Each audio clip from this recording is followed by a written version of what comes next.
I know that when people are trying to watch what they eat, they sometimes just stop eating in restaurants altogether.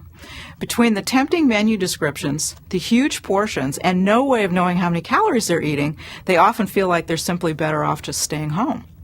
But that doesn't have to be the case. It's just a matter of learning your way around a menu. Figuring out how to enjoy dining out without pigging out is a skill worth mastering. If you only eat out a few times a year, I'd probably just tell you go out, have a good time. But we eat on average about a third of our meals away from home, so it's worth paying attention to some of these common restaurant diet traps.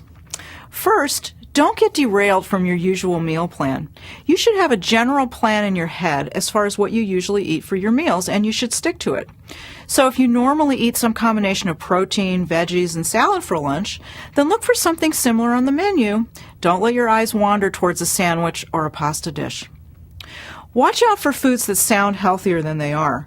Sandwiches can be healthy if they're made with lean meats, veggies, and whole grain breads, but the calories can add up really fast if you start adding cheese or mayonnaise, or if the sandwich is a foot long. Watch those healthy-sounding salads, too. A Chinese chicken salad can rack up more than 1,000 calories thanks to the crunchy fried noodles and the heavy dressing. Beware of the daily specials. Your server might come by with a mouth-watering description of the daily special, but a lot of times specials can't be made to order, so you might not be able to skip the sauce or the gravy, or have the fish grilled rather than pan-fried.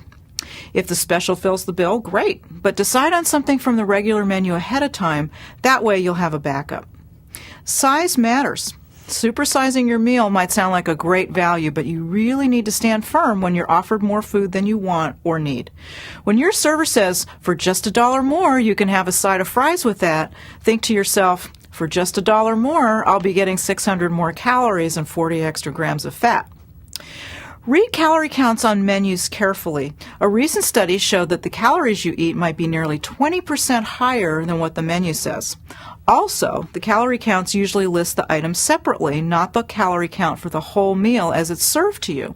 So while you're noting the calories for the entree, don't forget to add in the calories for the side dishes too.